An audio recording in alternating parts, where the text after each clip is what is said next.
Good morning, everybody. My name is Brian Campbell, and I would like to welcome you to the November 2022 session of the Oklahoma Education and Industry Partnerships, or what we call OEIP, virtual series.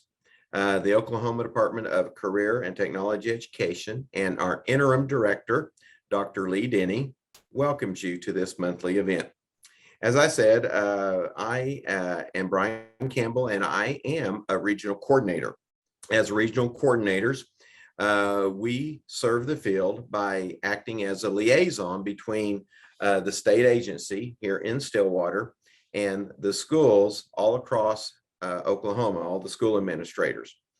At this time, I would like to introduce our OEIP team members, some who cannot be on for specific reasons.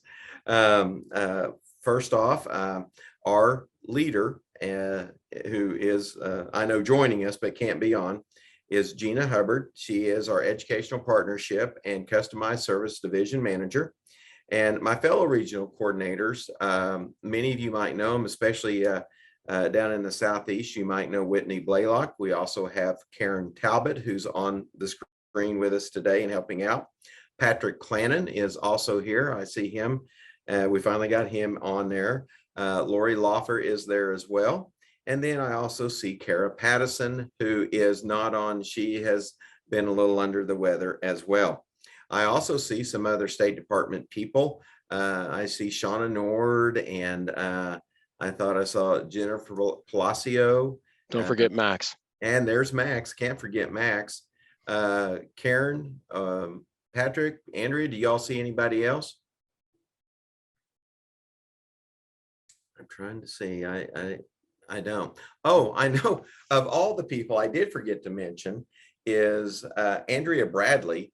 If you think of us as the as a wheel, since we're doing a truck driver training, oh, and there's Catherine Wellhoit. Glad you could join us, Catherine. Anyway, if you think of this regional coordinators as a wheel, Andrea Hubbard is our hub. I mean, she is the main. If we don't have her, we don't go. So, Andrea, we're glad you could join us today. So, if this is your first OEIP experience, welcome. We are so happy that you have joined us today, and we hope you enjoy the session. Just so you know, or will be in the know, now that we have your information, you will start receiving invites to future OEIP virtual events. And these will be great opportunities for you to share or learn more content in regards to what we do here and throughout the state in the Oklahoma Department of Career and Technology Education. We have your contact information now, and we are not afraid to use it. If you've missed out on our previous virtual OEIP sessions, it's kind of like I want to say never fear. We have an OEIP YouTube channel, and this will allow you to go in and look at what we've already done this year as well as last year and previous OEIP sessions. Today's session will also be posted on the OEIP channel, the YouTube channel, here in a few weeks.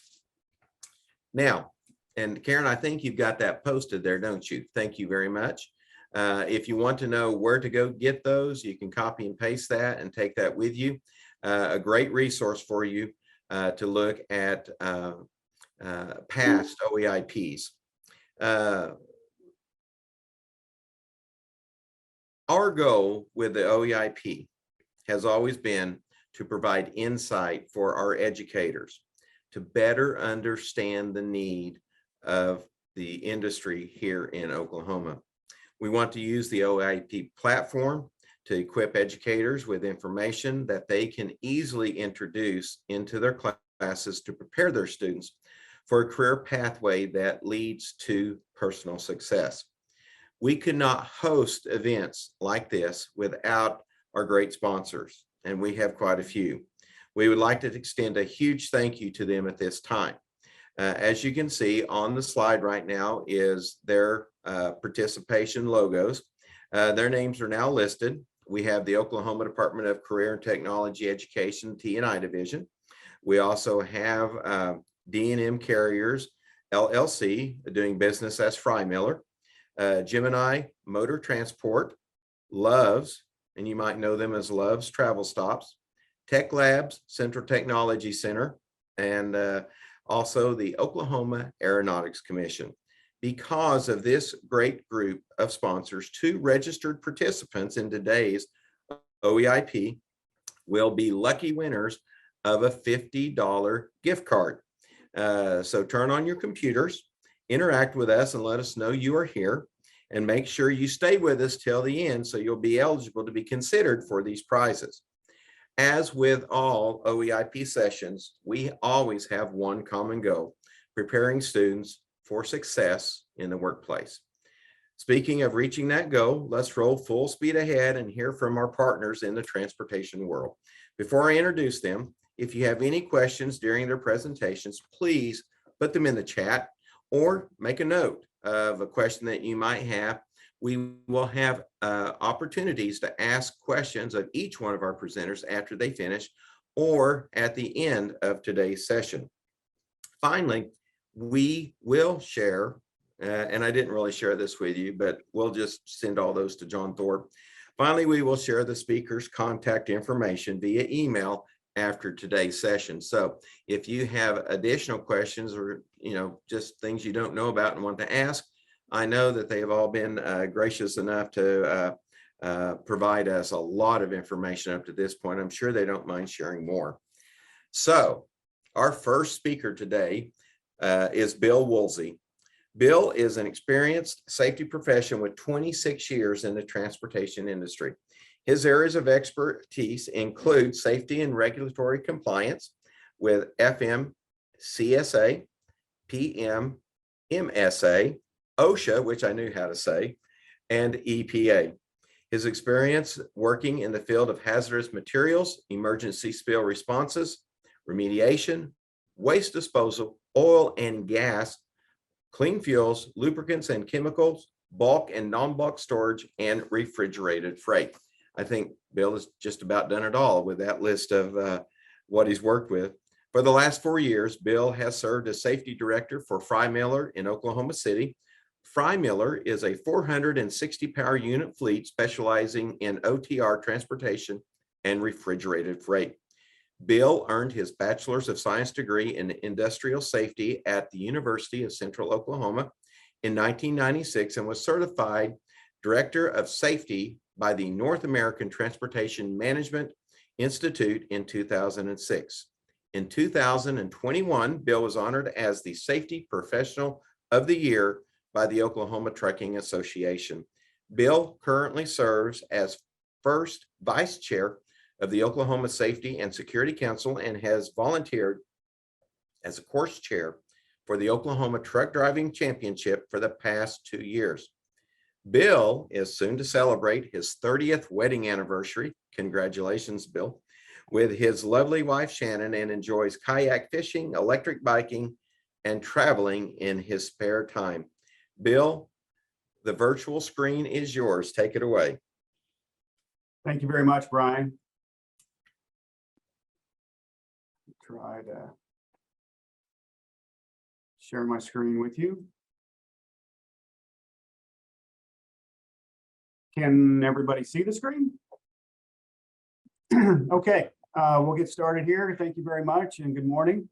I'm the safety director here at Freymiller, and what I wanted to share with you today was basically a variety of different safety positions that are in the transportation industry.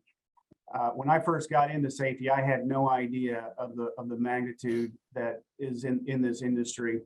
And I'm going to start off talking a little bit about general safety and training. And I want to, first say that you don't have to be an executive to be in safety. You can get into safety and at the entry level position and work your way up. When you're looking at jobs, you might see oftentimes there's going to be some experience required or training required, and sometimes education preferences. But there are many, many resources available to you to acquire that education and training and get those certifications. I want to point out that you do not necessarily need a college degree to get into safety.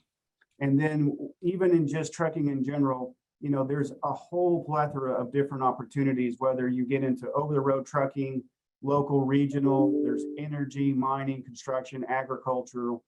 I mean, it's just a huge opportunity land out there. So let's jump into some of the specific types of safety positions that may be out there. In the trucking world, we're heavily regulated by the government, and whether it be Federal Motor Carrier Safety Regulation, PHMSA, which is the hazardous materials side of the transportation regulations, and then there's EPA. Most transportation companies will have at least one or more people on staff that are going to be managing regulatory compliance functions. The bigger the company, the more people they're gonna need to manage these these regulatory compliance requirements. I have these books here. If you can see my picture up there, this is the Federal Motor Carrier Safety Regulation book, and I find my nose buried in this one on a regular basis. Here's another one for the hazardous materials regulations, and it's even a bigger book, and I've spent a lot of time in those. But if you are good at reading, comprehending, and retaining that type of information, then you will really do well in the career path in safety. And so the backbone of what we do in safety is usually driven by regulatory compliance. And there's just a lot of opportunities in the safety world, and you're going to spend a lot of time in these regulations.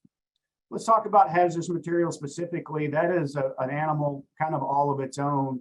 And, you know, there are companies out there that's all they do, whether it be in fuels, lubricants, chemicals, things like that. You can get in non-bulk packaging, you can get in bulk transportation. You see the trucks running down the road all the time. They're cargo tanks, they're placarded.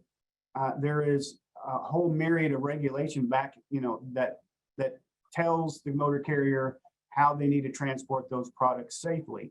And once again, if you are good at reading and understanding those regulations and you can comprehend that and pass that on to other people, then you become very valuable to that motor carrier and in the transportation industry.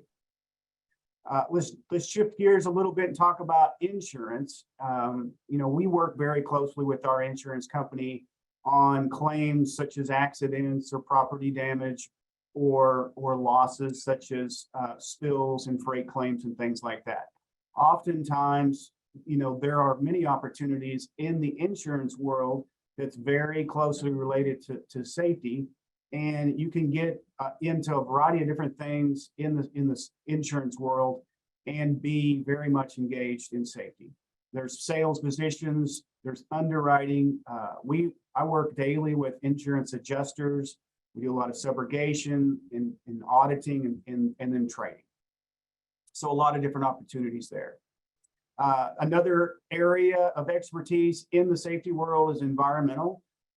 You can literally become an environmental safety professional, and everything that you do is surrounding environmental regulation, whether that's dealing with above ground or below ground storage tanks, doing emergency spill response for trucking accidents where hazardous materials is involved, which then follows suit with hazardous waste or waste management and disposal. There's also things for facilities that drives what the company has to do in terms of registrations, inspections, permits, plans, and there's a whole world out there just involving environmental specialty. Let's talk about consulting and third-party resources. Here at Freymiller, I probably deal with 6 or 7 different third-party resources that help us do our jobs and maintain compliance with regulation. There's just a whole opportunity with auditors that will come in, whether that be federal auditors, state auditors, insurance auditors. Those positions are also out there, and there's a lot of opportunity just in consulting and third-party resources. So that's something else to consider. Lastly, when talking about innovation and technology, we have a lot of technology in trucking today. We have electronic logging devices, we have onboard computers, we have GPS tracking. There's a lot of telematic data that's in these trucks. And there's a lot of companies out there that are providing these, whether it's dash cams or something like that. And there's a lot of need for people that are in sales, selling these services, hardware installations, the customer support, training, and a lot of different things. So I hope that expands, your consideration in the safety world. There's a lot of opportunity out there. I've actually been involved in pretty much all of those different things, except I've never worked for an insurance company, but I work very closely with the insurance company. When I first got into safety, I had no idea of how big and broad the space was. But I can tell you there's a lot of opportunity out there, and we need safety people. So that's what I wanted to share with you today. I hope that you got a little something out of that, maybe a little bit of enticement to come and work in the safety world. Brian, back to you. Thank you, Bill. Very informative. One of the things that I don't know, just as a very, novice, knowledgeable person in this area is so many times when we see the Freymiller trucks and all these other trucks driving down the road, we think of just one occupation in that, and that's driving the truck. And there's so many, that's kind of like the tip of the iceberg, and we've got all this other stuff underneath it, because obviously safety is such a big deal when it comes to this particular area. And it's probably not a career path that a lot of people may think of in regards to an occupation in the truck driver industry. Do we have any questions? We do have one question.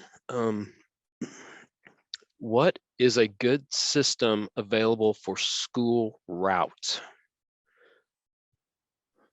I assume they're talking about like GPS navigation. Possibly. Jenny, can you expand, or Jamie, can you expand on? Yes, he confirmed. Okay. Well, like for our drivers, we encourage them to find a truck-friendly GPS, and you can usually find those in truck stops. You could probably search on the internet and find those. I will tell you that in our company, our drivers, they have prescribed routing that they're supposed to follow. I would recommend that the school does the same, that they, make sure that routing is going to be safe for the school. Never rely on the GPS solely. That sometimes can get you in trouble, especially if you get off route. Great information. Patrick, do we have anything else out there? Nope, no other questions. Okay, well, if you do, there's still time. You can keep posting these to the chat, take notes, and then we'll come back at the very end. Bill, again, thank you very, very much. Now that you know some of the safety parameters in the transportation industry, one that I've been excited to hear about is logistics necessary to run an efficient fleet. Our next presenter will share with us the behind the scenes, or I think of it as behind the scenes look at what it takes to get product from the producer to the consumer. Let's please welcome now, let me introduce Andy Lash from Gemini Motor Transport. Andy is working on his 13th year at Gemini Motor Transport. Starting as a driver, Andy hauled refined products in several states after repeatedly relocating for the company. After nearly 3 years of driving for Gemini, Andy has moved into the crude by rail business for Musket and Gemini. Working throughout multiple U.S. shale plays across the U.S. and Canada, Andy developed skills and experience necessary to support his advancement into management. Management started with work in Gemini's crude transportation business and recently moved into logistics. The last 2 years have been focused in the office as Andy took over the general manager of logistics position for Gemini Motor Transport. In his current role, Andy helps oversee the inventory management, dispatching, and load by load procurement of fuel for nearly all of the Love's travel stops across the U.S. Let's give Andy a virtual OEIP welcome. Hello, Brian. Thank you for the intro. Is my screen? Oh, I clicked the wrong button. There we go. Screen sharing okay and everything? Looks good. All right. All right. I am Andy Lash. I'm General Manager of Logistics for Gemini. So we'll go through a few things here. We'll go through just a little background about the organization, go through some of the products we carry and manage, an overview of logistics, inventory management, procurement, kind of our 24/7, 365 operation, and then overall commitment to safety. We're going to hear from Reiff right after me, and he's out in the field managing the driver. So hopefully we don't have anything duplicated here, but it's all good information. So our job every day is to help keep these bright, beautiful yellow trucks moving all over the country. So these trucks are moving gasoline and diesel into each one of the Love's travel stops, keeping them supplied so that those stores can supply the general public. Gemini started in 2001. We currently haul over 95% of the fuel and DEF, which is diesel exhaust fluid, delivered to Love's. We're currently on pace to travel over 120 million miles this year, or total, and haul over 6.5 billion gallons of fuel this year. So that's 17.5 million gallons a day, or 2,300 loads per day across the entire country. As I stated, the 95%, so 95% of those loads, nearly 100% of those loads really are all coming through our logistics team here in Oklahoma City. It is a team of 70 individuals. We run a around the clock 24/7 dispatch. And so we've got three different shifts, all covering those demands. We use our team of over 1,600 drivers and over 1,000 active trucks to move all that product and keep all those stores supplied every given day. I'm here at our corporate office in Oklahoma City. Here in this office, we have not just our central logistics, but we also have maintenance and compliance, much like Bill just mentioned in his presentation for Freymiller. We also have permitting, asset management, safety and accounting, and several other groups. So all of our field support teams, as we look at it, are all housed here in Oklahoma City. We also have a growing terminal operations division 2 that's done by Gemini. So this is refined fuels, diesel exhaust fluid, ethanol, different rail facilities. Those are all managed by Gemini as well. Those are all over the country though. No, that's not all just here in Oklahoma City. Okay, so when we look at a store, we have lots of different products that Gemini is hauling to keep these stores supplied for the general public. Primarily, we're talking diesel and gasoline. That is the largest two commodities that we move. We also move a good amount of ethanol and biodiesel. Biodiesel moved for third-party customers, but also moved into each of the many of the Love stores across the country. And then Gemini also handles the tire freight for Love's travel stops. So kind of a rapidly growing business across the country. Love's does retread tires and everything like that. So we haul those as well. Okay, so as I've mentioned, it's a 24/7, 365 operation. Our number one goal is to keep the store supplied with fuel every single day. The number two goal is to supply the stores with the best priced fuel. So keep them supplied, do it at the best price possible. And then also our group in logistics is there to offer internal and external customers excellent customer service. It really is a customer service job at the end of the day. It's just most of our customers work for the same company. They have Gemini on their shirts just like we do. And then we're of course focused on keeping all the drivers moving efficiently across the country. So when we start to look at all those numbers, the 2,300 loads a day that we move, that's going across around 600 stores and growing.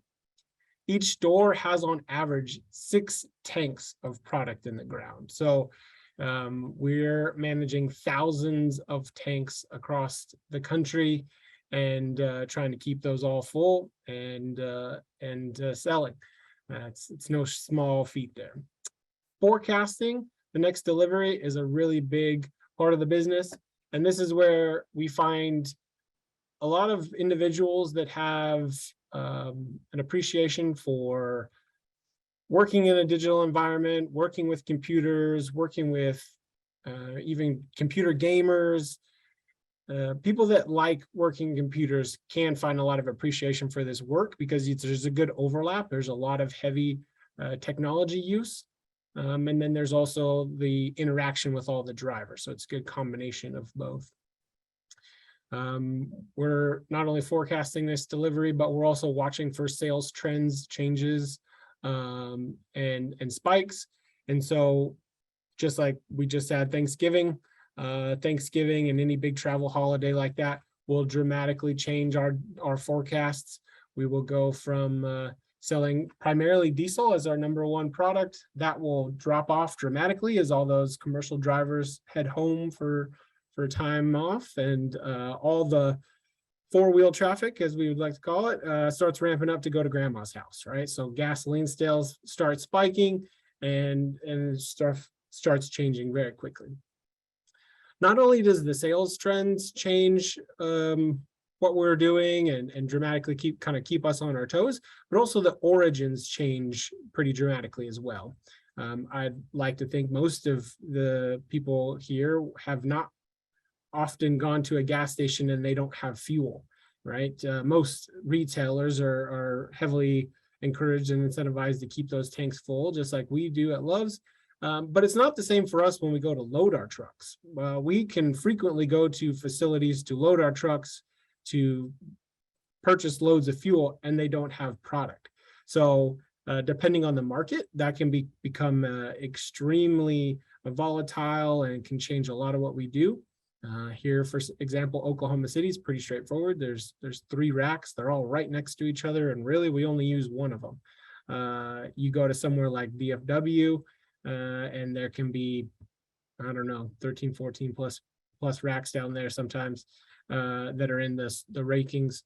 And so you can be sending drivers all over the place, and it changes just like the stock market. So all that to say, there's a ton of volatility, there's a ton of change, and it is never a boring time in logistics. That's for sure. Part of, what, like I said, with the origins changing is we have to manage all of the loading terminals that we're picking up from. So there's interactions with these facilities through our sister company, Musket. So we're working with them out of Houston every day and talking to them about where is the product, where's the best price product, and how can we get that loaded on our trucks. Each of these terminals also has different requirements, whether it's equipment requirements, driver training, loading credentials, different things like that. And a lot of our team here in logistics helps manage that. So we track which terminals drivers can go to. Can they load all the products? Can they only load certain products? Biodiesels loaded in certain facilities or certain equipment, and diesel and gas, they can't load a gas, a load of gas right after a load of biodiesel, or, lots of different requirements all over the country on how that works. And then, as I've mentioned, it's playing off of a global commodity. So it changes like the stock market. Prices go up and go down, and they change and they move and keep things constantly changing and evolving. So it is enjoyable for anybody that likes puzzles, enjoys a mental challenge, and enjoys variety within their given day. The work is always similar in pace. We're always building the next dispatch. We kind of keep 24 hours dispatched in advance is kind of our goal. So the team comes in, they plan out the next 24 hours, and then as that 24 hours, as we continue to progress, we're constantly changing it, moving it, updating it, and trying to get it as accurate as possible. Lastly, we have to do all this with safety in mind. So we're always doing everything we can to keep those drivers safe, keep them moving and watching out for the motoring public out there.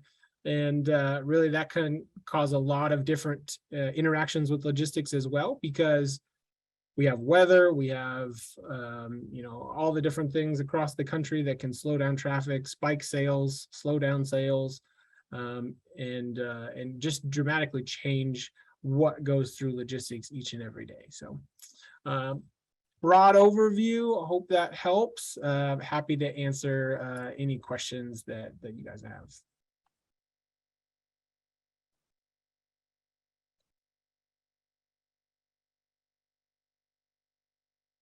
Do we have any questions for Andy? Not at this time. Andy, thank you so much. Again, just so much that I was not aware of. I just can't imagine, the organization that goes into something like that. And I think if you're like a person that likes to put puzzles together, this would be a great job for you in doing something like that. So again, if you do have or think of another question for Andy, certainly post it in the chat and we'll get to it at the end of today's presentation, or send us a note. Thank you, Andy, for that great information, and look forward to hearing more from that. Our next speaker, who is also with Gemini, is Reiff Simmons. On June of 2011, Reiff went to work for Gemini as a regional manager covering parts of Oklahoma, Missouri, Texas, Kansas, and Arkansas. This part of the business deals exclusively with transportation, fuel-related products, and DEF to Love stores, and some third-party customers. A few years ago into his career with Gemini, he was given the opportunity to manage rail sites for Muscat in Amarillo and Oklahoma City, where products were transferred from rail cars to truck and trailer, and vice versa. Last year, he was tasked with overseeing his team of Love truck solution drivers and their equipment at their distribution center in El Reno, Oklahoma. From this distribution center, they deliver tires, wheels, and parts that are used by Speedco and sold in all Love's stores. In his current role as regional manager for Gemini, he oversees all three of these divisions in area. If you will, again, a great virtual welcome to Reiff Simmons. Thank you, Brian. And thanks, Andy, for all the information that you gave out.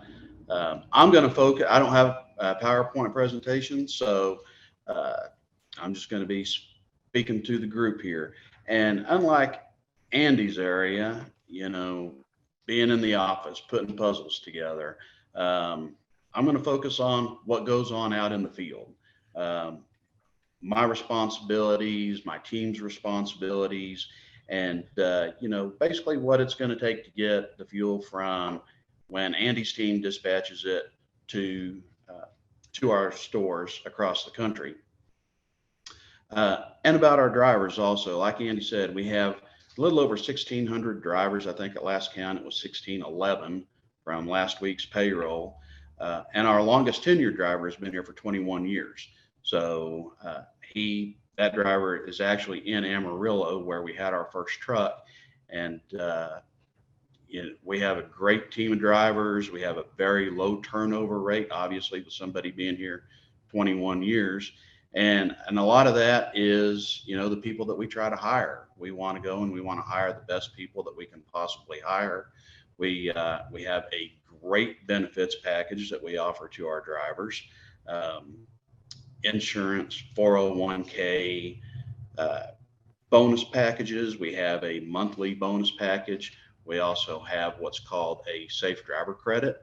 And the safe driver credit is an amazing thing that the Lowe's family put together for us for a couple of reasons. One, to try to encourage,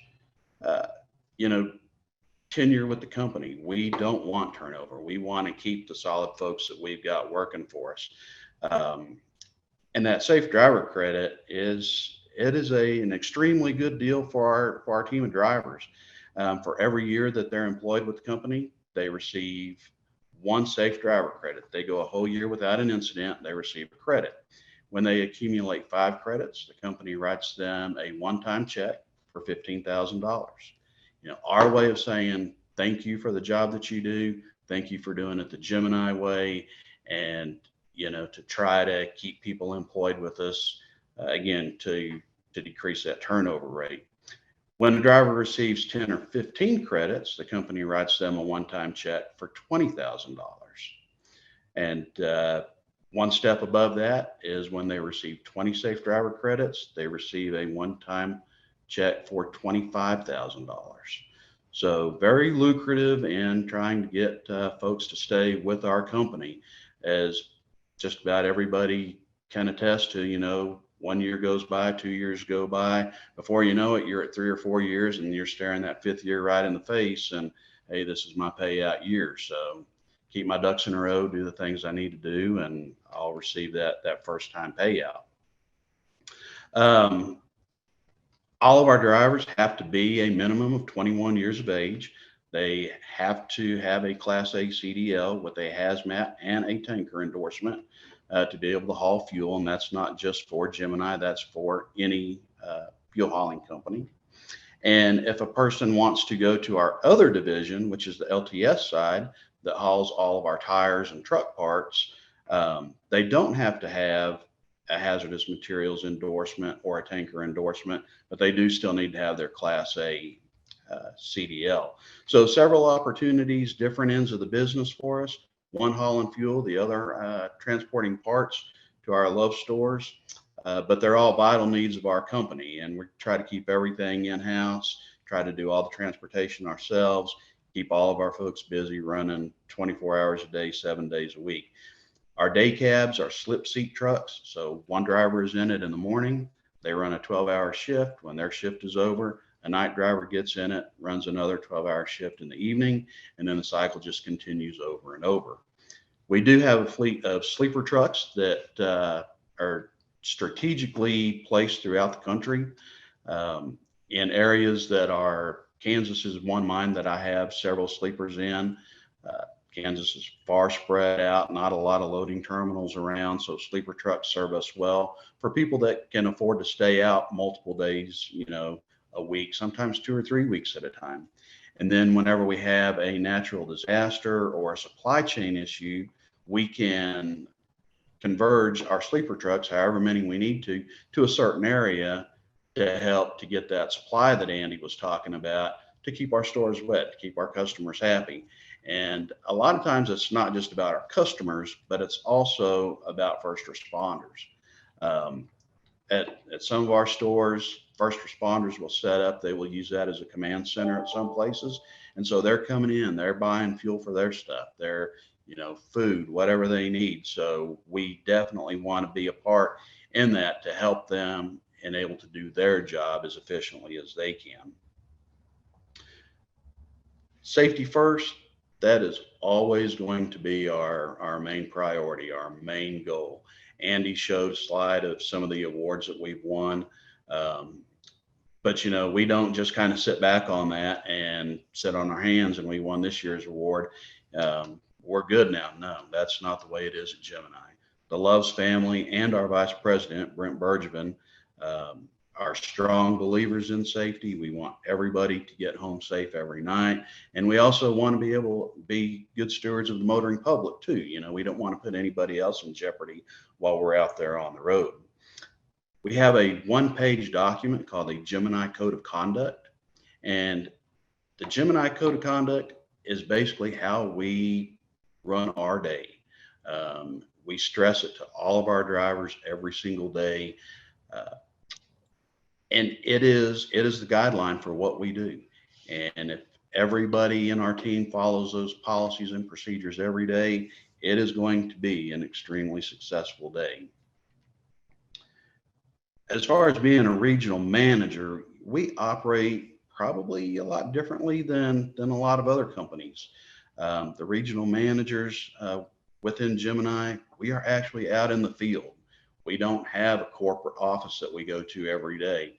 We go out, we visit with our drivers, we conduct our own in-person safety meetings with all of our drivers. Me personally, I have 115 drivers on my team in all the states that were mentioned earlier. So I get out, I'm doing all those safety meetings.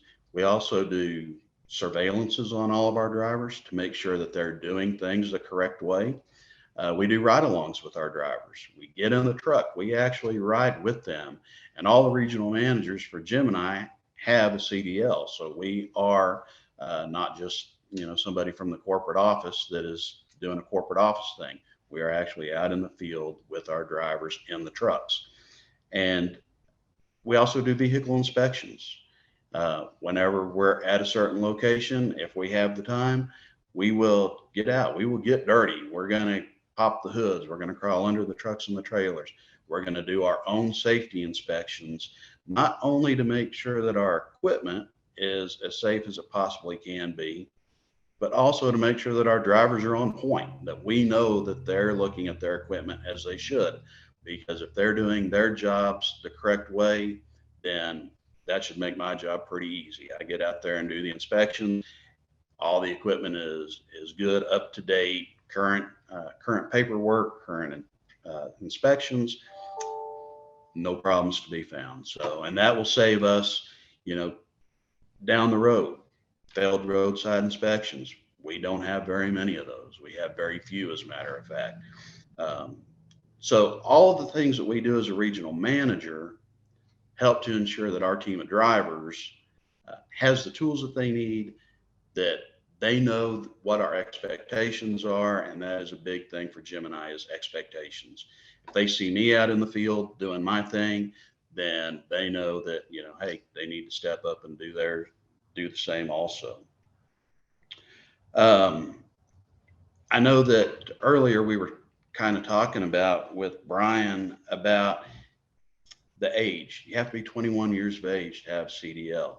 I will tell you personally that when I got into this field in 1985, I just graduated high school. Obviously, I couldn't have CDL back then. I got my start in this career in maintenance. I went to Botech, learned diesel mechanics, worked in a truck shop for an extremely long time, basically until I came to work here, and kind of worked my way up through the ranks. And that's how I got my bug for the transportation industry. And it has served me well. But I started in a different field of transportation. Started in the maintenance department, working on trucks, working on trailers, and then slowly progressed my career to where I'm at right now. So for those that aren't 21 years of age, I would strongly take a look at something else that you might interest you, whether it's mechanics, whether it's operations, logistics, safety, whatever, just to get your foot in the door, figure out where your niche is, where you want to be, and then kind of follow that path as it takes you through your career. So, Brian, I think that pretty much wraps it up for me.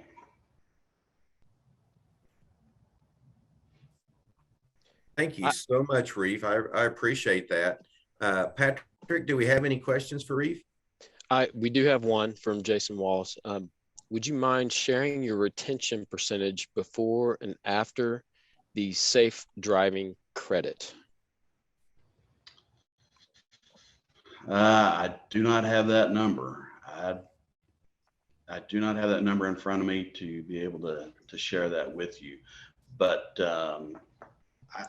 at last count, I think our driver turnover rate was about 17%. So for the trucking industry as a whole, 17% is an incredible number. So pretty much they're staying on after they receive that. I mean, they're going to stay on for the long haul. You bet. Boom. We had another question. Just curious, for speaking with our clients when they ask these questions. So I do have a question. Is Gemini the exclusive transport for Loves, or do you all do other transportation hauling for other companies? Our main customer Carrier. is our main customer is Loves. Okay. But we do have third-party customers also. We also deliver to Freymiller, as a matter of fact, in Oklahoma City. So we do have some third-party customers that we deliver to also. Jeff Huffman had a question about, has there been any discussion of lowering the age limit for CDL? That has actually been discussed. Reiff, I can answer that. You can attain and you can get a CDL at the age of 18. You can do that. You cannot drive across the state line until you're 21, which you know, Freymiller, Loves, companies like that aren't able to hire, you know, 18 to 20-year-olds. But you can get, we have 18-year-olds come through our program here at Central Tech all the time to get us and attain a CDL. Like Reiff said, though, a lot of those are younger diesel mechanics. You know, you get a diesel mechanic student who has a CDL, he is much more employable than an older mechanic without a CDL. He can test drive what he fixes. They can also get local jobs, construction company type jobs. They can haul trash. They can haul rock. They can haul water. There's a lot of local jobs that they can get. So that when they hit the age of 21, 22, 23, then they can attain a hazmat endorsement. Then they can go across the state line and they're much more employable. But they can get a CDL at the age of 18. Thank you, John. Andy added that you still need to have to be 21 to have the hazmat credential. Is that correct? That is correct. Yes, that is correct.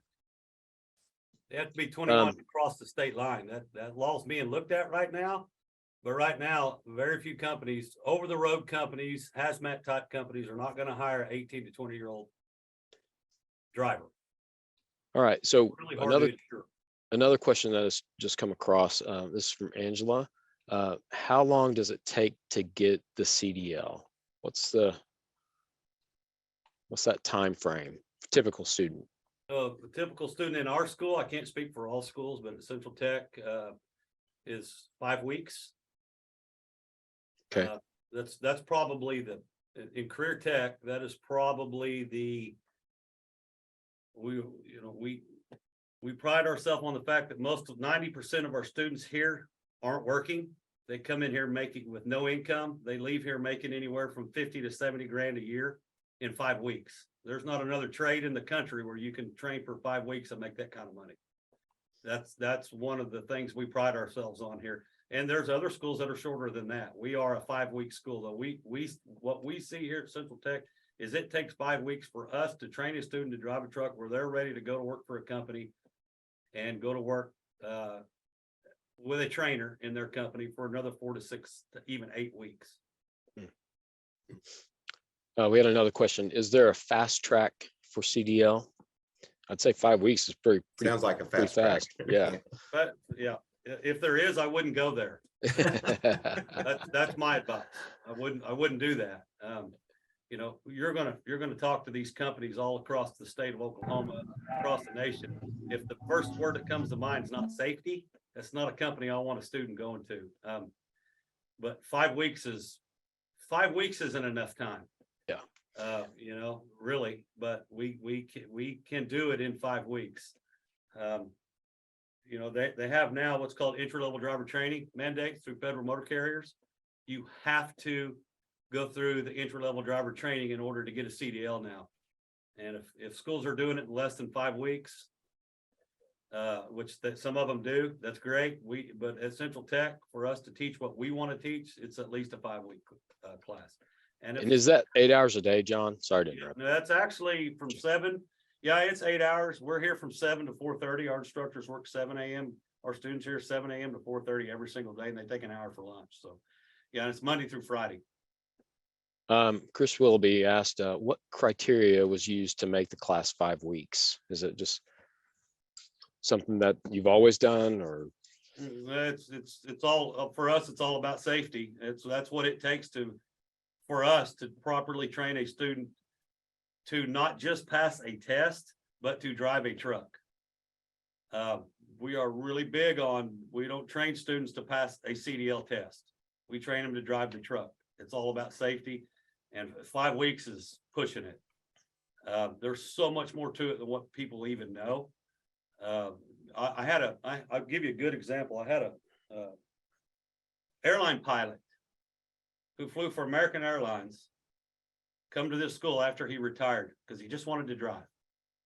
He wanted to go for it. He wanted to retire. He wanted to, and airline pilots retire early.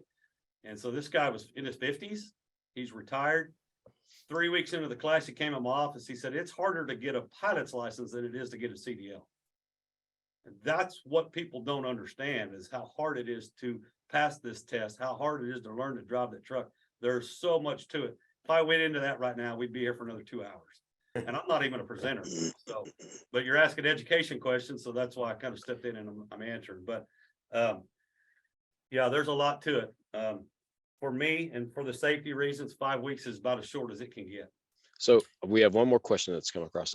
Are there any after hours or weekend classes, or is it strictly daytime, 8 to 5? We're getting ready to light up our entire range and have night classes. But we normally don't like doing that until after the time changes back, or we have more daylight hours. Because right now, 4:30, we end at 4:30. At 5 o'clock, it's almost dark. And Yeah. until we get lights. But yes, we're gonna eventually have weekend classes, and we're eventually gonna have some night classes as well. Excellent. Very good. Reiff, I have a question here. It came from Max McKnight, one of our leaders here. What CareerTech did you go to? So when I started, gosh dang, in 1985, I I don't remember the name of the school. I don't even think they're in business anymore right now. But it wasn't here in Oklahoma, or was it? yes, it was. It was in Oklahoma City. So I went to Votech there, went through diesel mechanics class. And even before I graduated diesel mechanics class, I already had a job working for a trucking company, and that's kind of how it all escalated from there. And I wish I could remember the name of the school, but it escapes me right now. Well, if you think of it, post it in our chat, and then that way we'll know, and we'll go brag on those people if that's okay.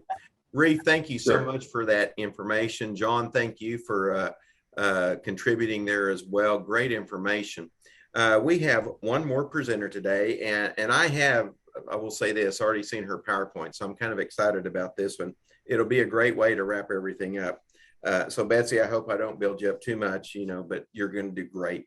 Betsy Waldrop has dedicated over 24 years of development and driver recruiters and CDL holders.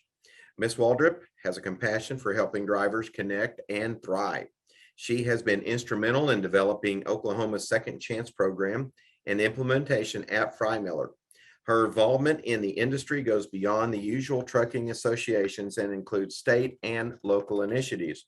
As part of the executive leadership team at Freymiller, she works internally to organize and promote wreaths across America and participates with driving schools to develop ways to draw new driving candidates into the trucking industry. She is a longtime supporter and member of Women in Trucking. Ms. Waldrop was an advisory board founding member of Driver IQ and has held many certifications from the J.J. Keller programs on safety. She has worked with Team of Oklahoma, state and local agencies to develop Fair Chance Initiative in the trucking industry. Ms. Waldrop works with Workforce Oklahoma on funding for Second Chance CDL school tuition and partners with CareerTech of Oklahoma to help place individuals with trucking companies.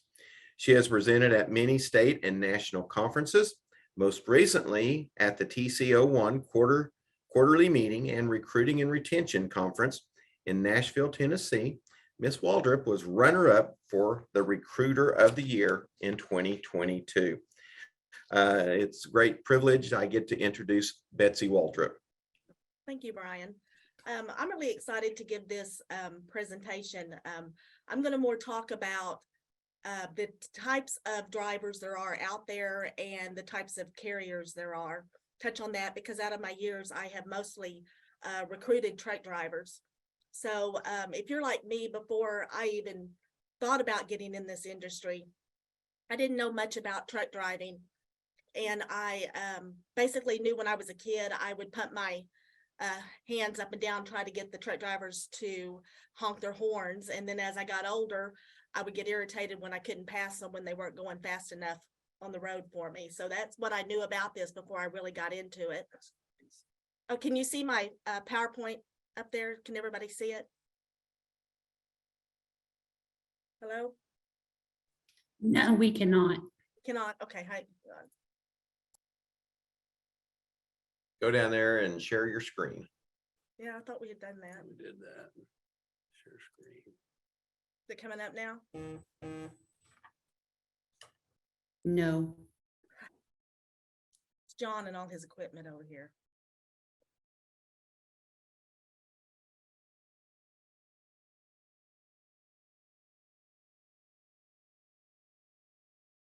You see it now? We do not. Hmm. What's going on?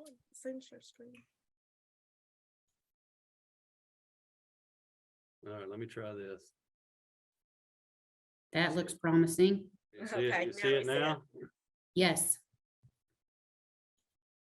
Okay. Yep. Good Okay, to go. so there we go. Got it. All right. So anyway, I'm going to go over more how trekking is really a great place to start a career. It's something that I didn't think that I would be doing at all in my life. And somehow I've ended up here, and 20 years later, here I am. So once you get into it, it's kind of something that you just love it. And so you stick around. We're a tight knit group of people. So there's different types of transportation. Like I said, before I got in this career, I never really even thought about it. At Freymiller, we are refrigerated. In the industry, we call that reefer. And basically what we haul is perishable foods. We haul a lot of beef and grocery store products. There's also a dry box, flatbed, heavy haul, straight trucks, which is class B if they have air brakes, and dump trucks. Dry box are going to haul some of the non-perishable foods, like they may haul cereals, things like that. And they're like the Mayflower and those that haul furniture. They'll do that. Then there's flatbed. When you see those on the road, they're the ones hauling logs or pipes, and they're open. A heavy haul, you'll usually see them. That's when they've got the oversized loads. They're going down the road. Straight trucks are like your UPS trucks. They do have to have a class B CDL if they have air brakes on the truck. And then there's dump trucks with class B. And so at the bottom of my presentation, I put some little fun facts for y'all to see about the trucking industry. Right now, there are 7 million people in the United States that are employed in the trucking industry. We're a really big industry, that most people don't think about a lot of the times. There's different types of carriers out on the road.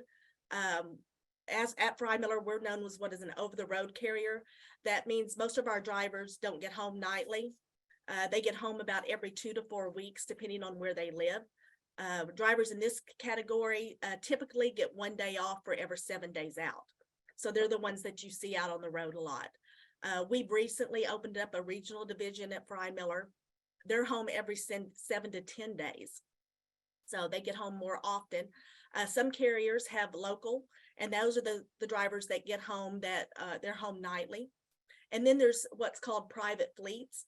And that's kind of when you see your Walmart, Amazon, and they haul for their own stores. And then there's LTL, and that stands for less than a truckload. And that's certain carriers that their customers don't take up the whole truck, semi-truck, trailer. They will just have part of it. So those in the industry are known as LTL.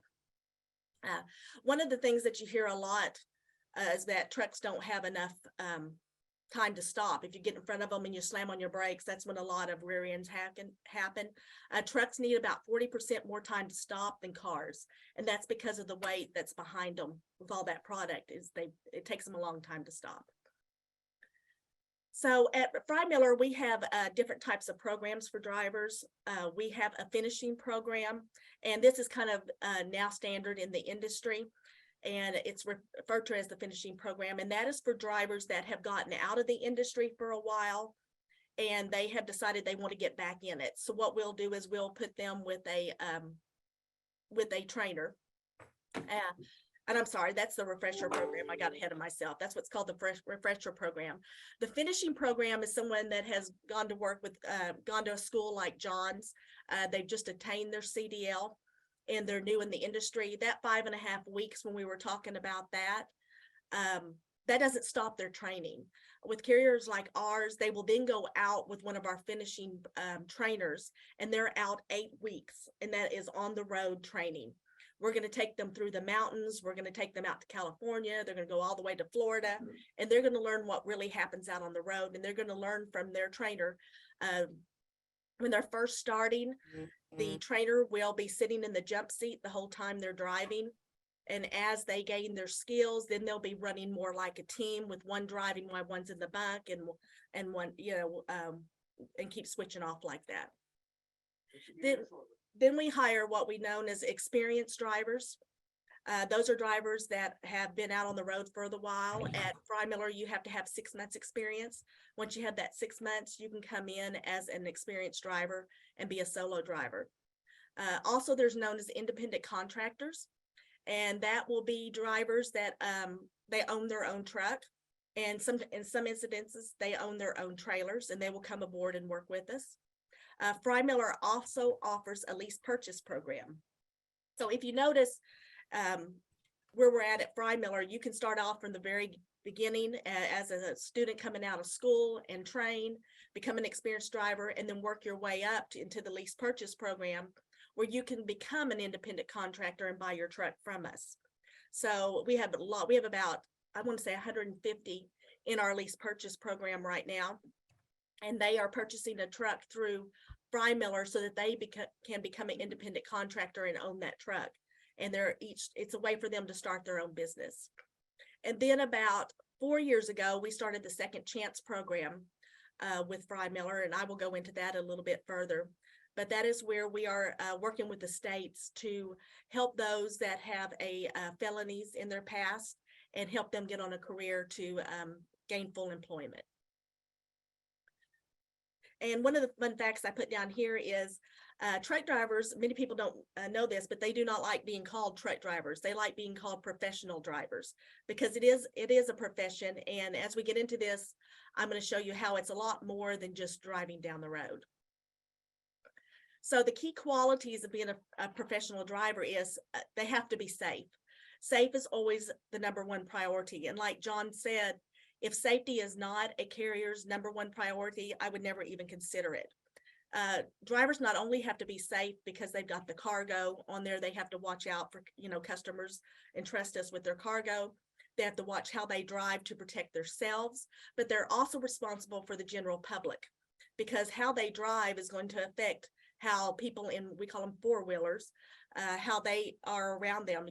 They can't get agitated. They can't, you can see YouTube videos all the time of where some drivers, do wrong things. But the main thing is whatever they do when they're behind the wheel of that truck, they have to consider safety #1. Another quality of a professional driver is they have to be self-motivated. In this industry, we tell the drivers they are the captain of their own ship. So we will give them dispatches, but, we're sitting in Oklahoma, and the load planner and dispatcher will give them a load, and they're in California. So they have to be motivated enough to get out of that bunk, take that dispatch, and get on their way, without somebody looking over their shoulder. They have to be reliable.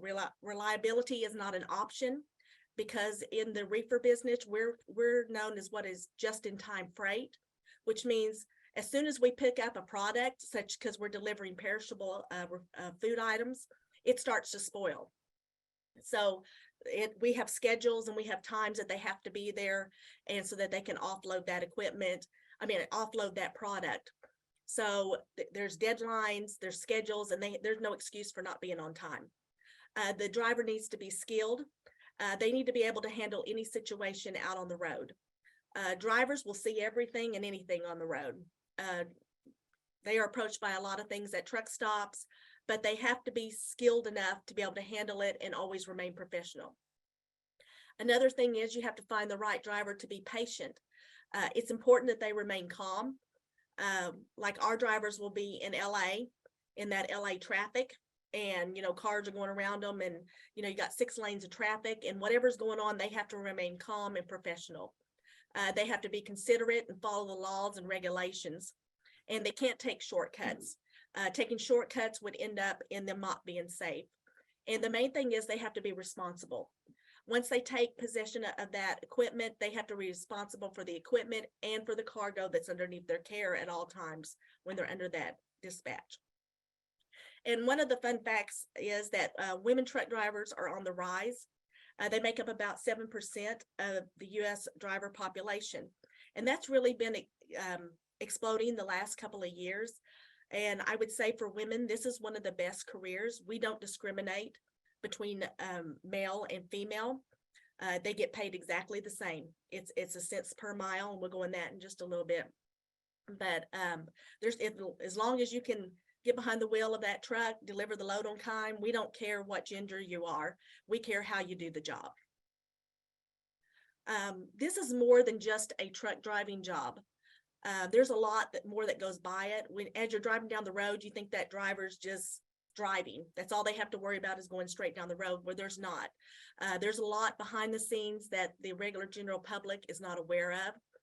They have to be in communication and coordinating with dispatch the whole time. They have to make sure their cargo is secure and it's properly balanced, because when they go over curves, they don't want to, the weight of it shift the load, causing them to roll over. They have to maintain detailed logs.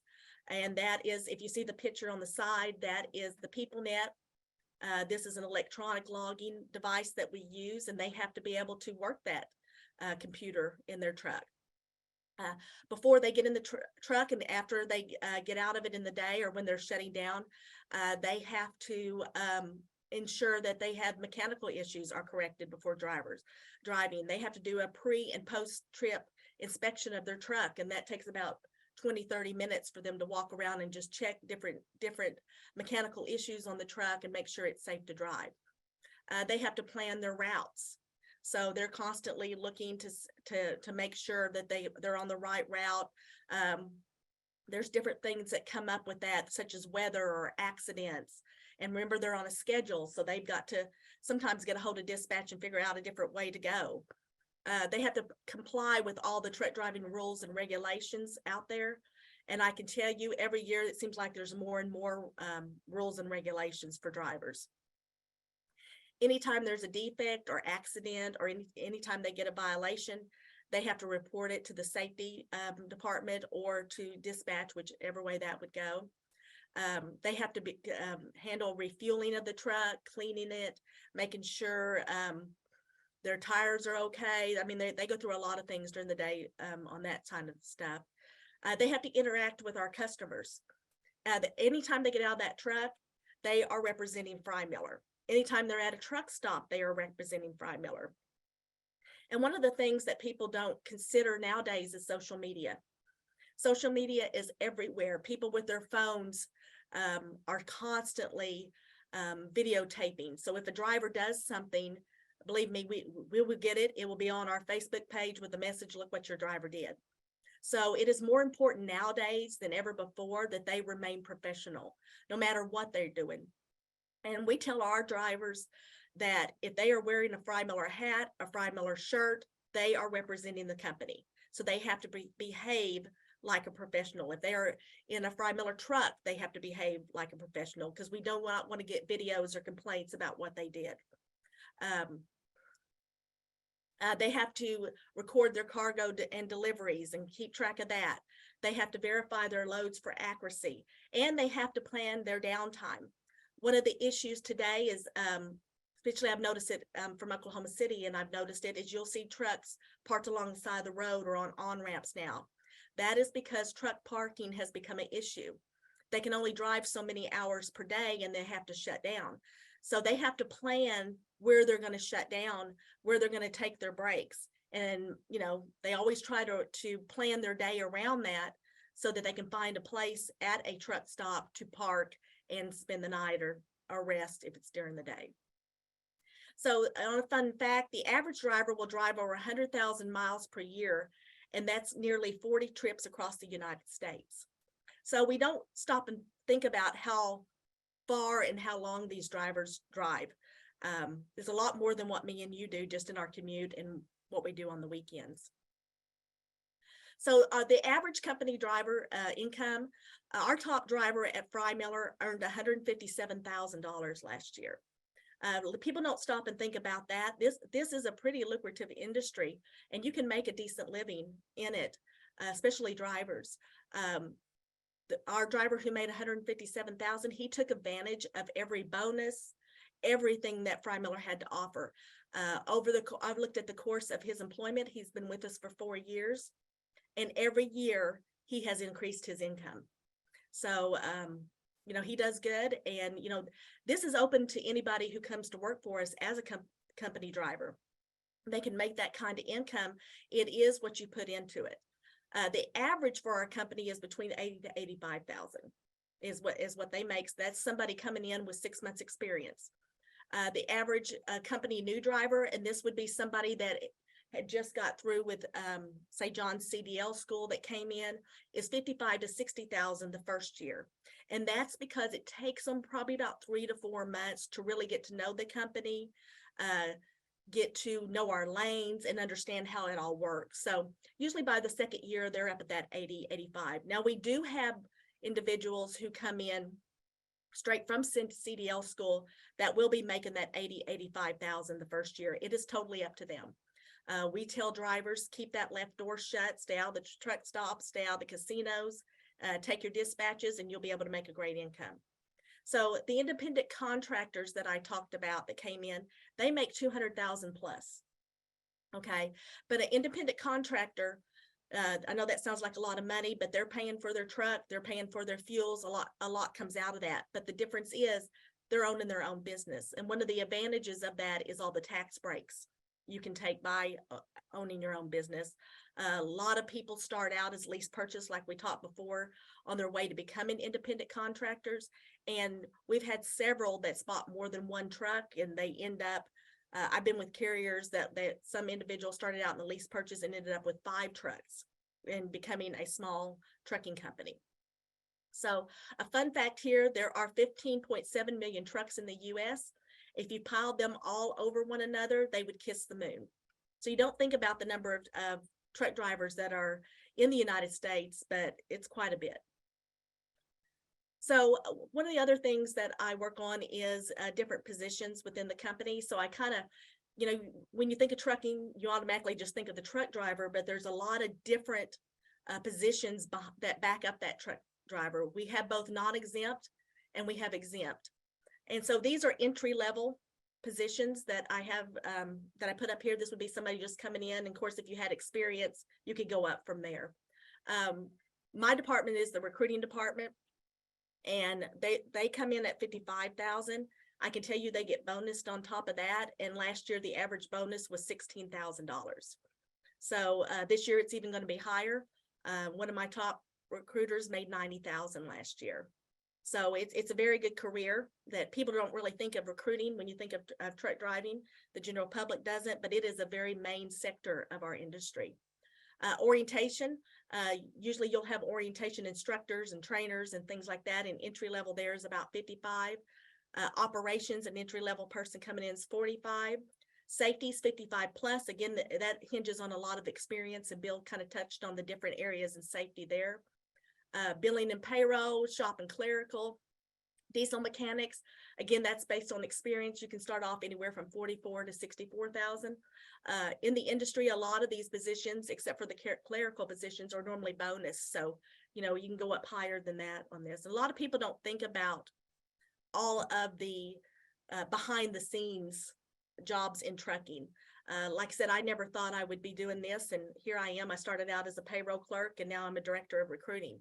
So the industry is really good about, if you come in entry level, they're really good about seeing talent and promoting you. A lot of our dispatchers were truck drivers. And one of the things they are surprised is they made a whole lot. They always have envisioned that office personnel makes all this money. And then when they get off the road, they find out they made more money as a truck driver. But usually when they're ready to hang up the hat, I would say probably about 7 or 8 of our dispatchers are ex-trucks drivers. 2 of my recruiters are ex-drivers. So we try to promote drivers in our company a lot. So here's a fun fact, 40% of the professional truck drivers take their pet or dog with them on the road. Being on the road is very lonely. It takes a special person. Before FaceTime and all that, it was even harder. At least now with FaceTime, they can interact and see their family. But a lot of them have pets. We do allow pets at Freymiller.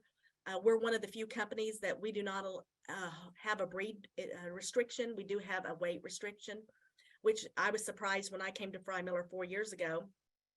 At most carriers, the weight restriction, or I'm sorry, the weight is 25 to 50 pounds. At Freymiller, it's 100 pounds.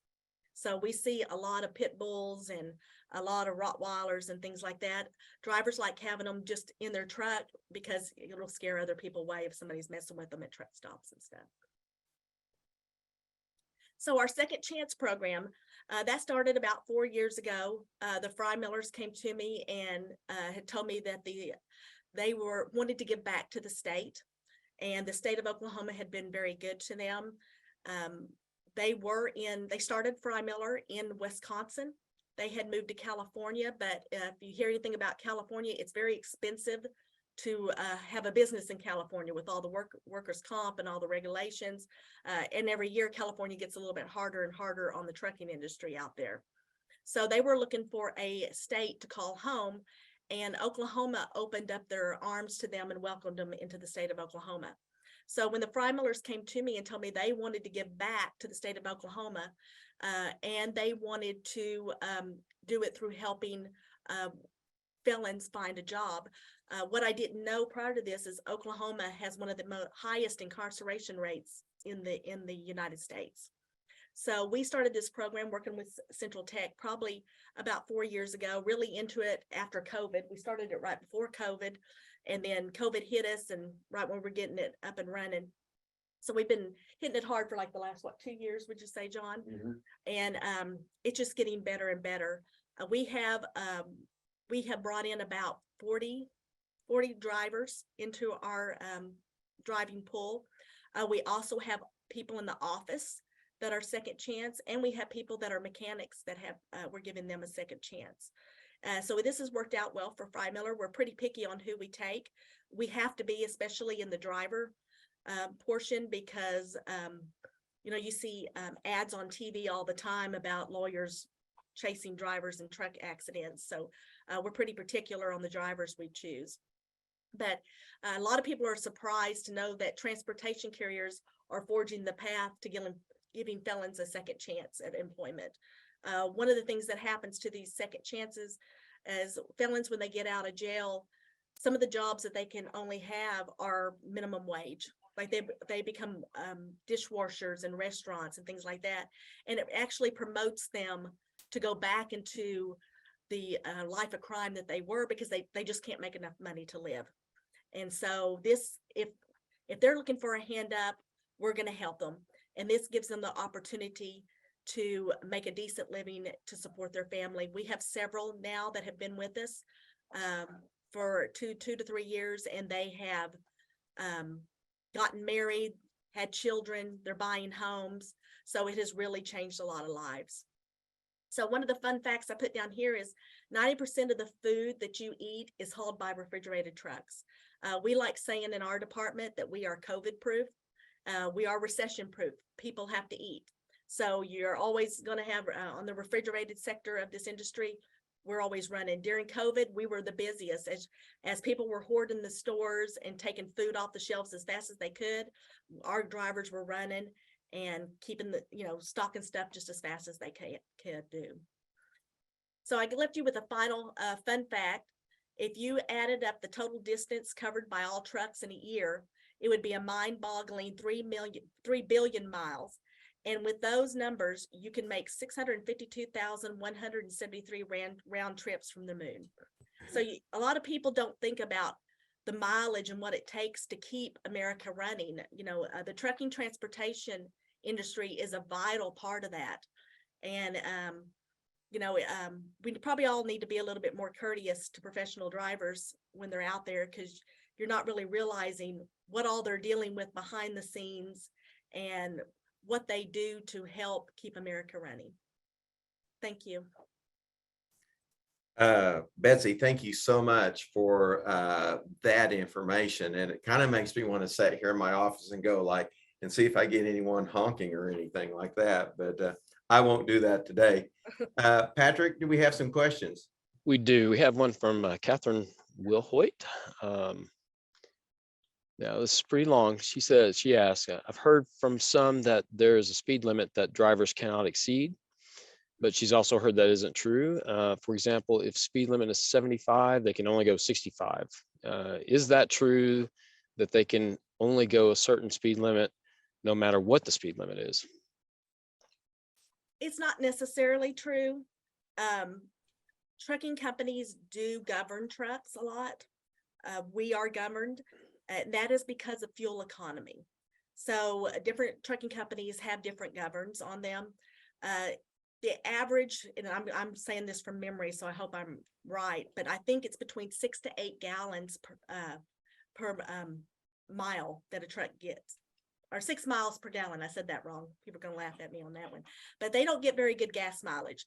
So what trucking companies do is they will govern their equipment to where they can get the best optimal fuel mileage.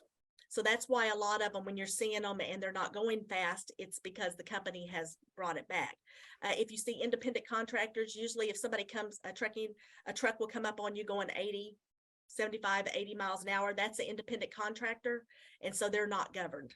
So that's kind of the difference when you see them out on the road. But if you see name brand carriers out there, most of them are governed. And I could be wrong, but I think in California, they have a truck speed also. So I think it's 60, 55, 65, something like that. So some states do have truck speed and automobile speed. Our next question is from our own Max McKnight. He asked, I haven't heard in the past day or two the status of a potential rail strike. If a rail strike occurs, what is the potential impact to the trucking industry? Well, it's going to impact us. A lot of trucking companies, Freymiller's not one of them, but they use rail. They'll put their semis on rail. There's rail cars, and they'll put those on there, and they'll deliver it to different points, and then they'll pick it up and deliver it in the towns. So it's going to have a good impact. But it'll also give more opportunities for some carriers to haul products that rail is now hauling. So it's a catch-22 kind of thing.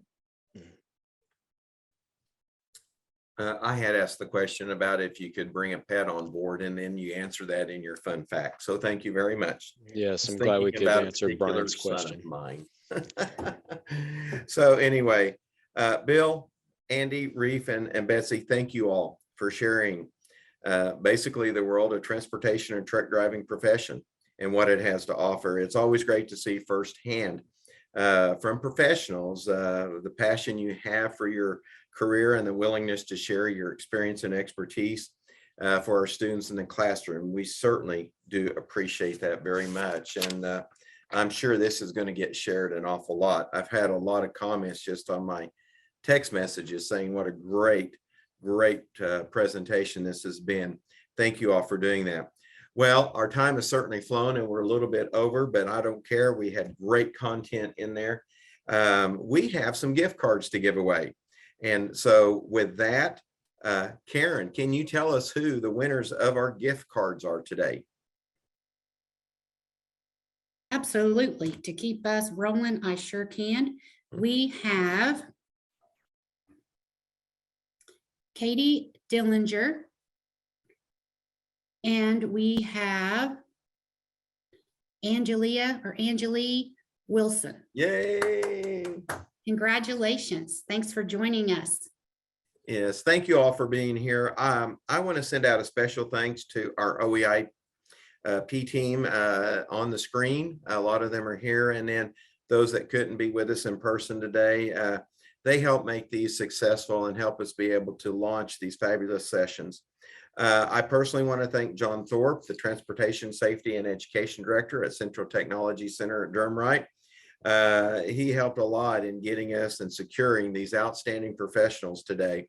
And if we didn't have his input, we wouldn't have had this presentation. So John, thank you very, very, very much. This is our final virtual presentation of the fall.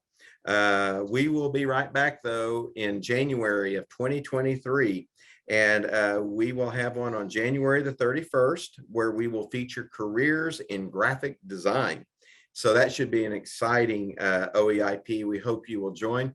If you're on this, you will be receiving an invite to that as well.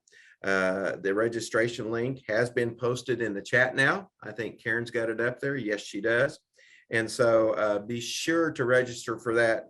I'm sure it'll be very informative. Again, that'll be January the 31st of 2023. And I can't believe we're already saying 2023, but here we are doing it. So anyway, finally, as mentioned earlier, you will receive an email with contact information about our speakers, today's presentation, and other relevant information. This concludes today's virtual OEIP.